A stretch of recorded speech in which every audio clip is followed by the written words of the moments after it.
პრევენციური ჯანდაცვის რეფორმებზე დღეს შუალედური კონფერენცია გაიმართა. შეხვედრის მონაწილეებს სასჯელ აღსრულების სახელმწიფო უწყების წარმომადგენლებმა მიმდინარე წლის განმავლობაში ამ სფეროში განხორციელებულ ცვლილებებზე, არსებულ გამოწვევებსა და სამომავლო გეგმებზე ანგარიში წარუდგინეს. Როგორც მომხსენებლებმა აღნიშნეს, პატიმართა ფსიქიკური ჯანმრთელობა და ფსიქიატრიული დახმარება, ნარკოდამოკიდებულ პირთა მკურნალობა და რეაბილიტაცია ჯერ კიდევ პრობლემად რჩება.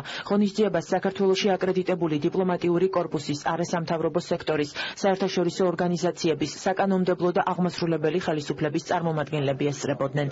შეხვედრაში საპატიო სტუმრის სტატუსით ადამიანის უფლებების საკითხებში ევროკავშირის სპეციალური წარმომადგენელი თომას ჰამერბერგი მონაწილეობდა. ეს განმავლობაში მიღწევები არის ძალიან სერიოზული.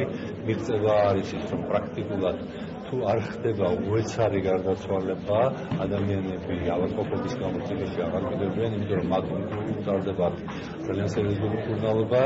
უკვე 8000-მდე ადამიანის გაყვანა მოხდა სამოქალაქო ავადმყოფოებში, ასეულობით ადამიანის ჩაუტარდა ოპერაციები, მათ შორის ძალიან რთული და ძალიან ზურაბილებული ოპერაციები მოხდა მათი შველა. იმ შემთხვევაში, როცა შველა უბრალოდ არის შეუძლებელი და ვიცით, რომ ტერმინალურია და რამდენიმე თვე შეიძლება ადამიანი გარდაიცვალოს, აქტირების კომისია აკეთებს იმას, რომ ამ ადამიანს შანსი ჰქონდეს, რომ ოჯახის წევრებთან ერთად მაინც შეხვდეს თავისი თვითოსწრაფო.